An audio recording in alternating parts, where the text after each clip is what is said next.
really good at answering questions. Like Hillary is no slouch when it comes to putting her on the defensive. The last few times she did interviews, she described herself as flat broke. Which, let me tell you something. Before you can explain to someone about the Clinton Foundation taking foreign donations, you don't have to explain to anybody how troubling it is for Hillary Clinton, who hasn't driven herself in her own vehicle in 20 years, to call herself flat broke.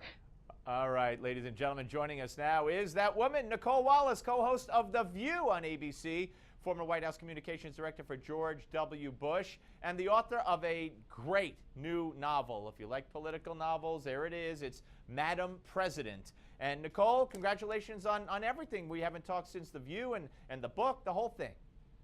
I know, and we're going to do this more often, right? We say that every time. Yes. No. We're going to call you. So, and I got your email, so we're going to do it. And you're in the city, maybe you could pop up. But anyway, I don't want to get greedy. All right, so first of all, the book. You wrote a novel about a female president, and she's in office, and the media is following around on like an open access kind of thing, and boom, 5 terrorist attacks happen at once. Right, and there were some people in the media who asked me, oh, how timely, Madam President, and Hillary just announced. And I said, oh, no. She's a Republican, folks. So she's a Republican woman president. She's a former California governor. And I really borrowed and stole from my day of working as a White House staffer on September 11th. Right. And when George W. Bush's book, Decision Points, came out, he writes in the early chapters about how he knew the country would move on, and that was very healthy, but he would never forget. And I have chills just remembering his very moving passage.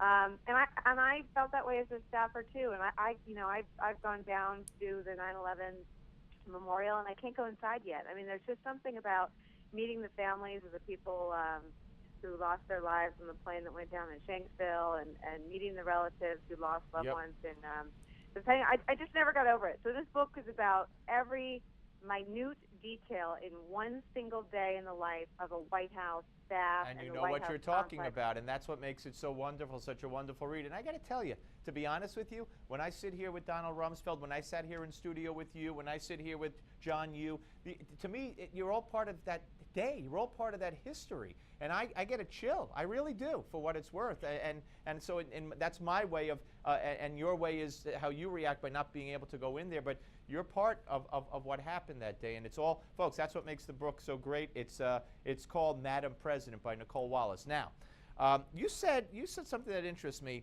We only have about 3 minutes. So I want to get a lot of things in. You said that Hillary's email problem at the beginning, at least, was a media problem, not a political problem, and you don't know if it will become a political problem.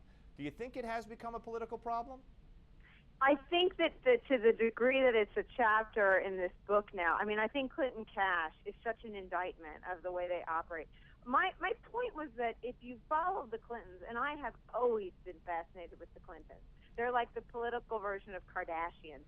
You know it's not good for you, but you can't look away. Right. So I have always followed them. This is how they operate. They think the rules aren't for them. People do unseemly things in the name of loyalty to them, and it's what they have always done. So to me, I was never shocked that she kept her.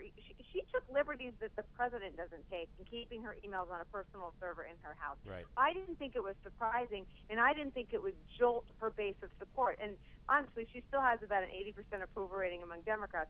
But as a piece of the narrative, along with the stunning book Clinton Cash, along with the email snafu, along with sort of a perception that she won't answer all the questions about Benghazi, it has eroded her trustworthiness in the view of voters. Right. All right, Bernie Sanders. I mean, you're now in the for better or for worse, you're in the mainstream media, whether it's MSNBC, whether it's ABC. Did you talk about Bernie Sanders' rape fantasy? And if this had been a Republican candidate, any Republican candidate, Rick Santorum told me they'd be out. It happened on Friday. Mother Jones released it Friday. By Monday, he said they would be out. What's your take on this whole thing? I agree with Rick Santorum on that. My little tiny victory, working deep inside, the belly of the established media, is that we just didn't talk about Bernie Sanders. But I think, I mean, if the headline is there's a double standard, You did not talk about Bernie Sanders. We did not talk about Bernie Sanders. Now, was that a conscious decision at The View? Well, he's not going to be the nominee. He's not going to be the president. And I feel like all the people that are Yeah, but talking about him Congressman Aiken wasn't even running for president, and that whole Tampa convention was dubbed the convention of rapists.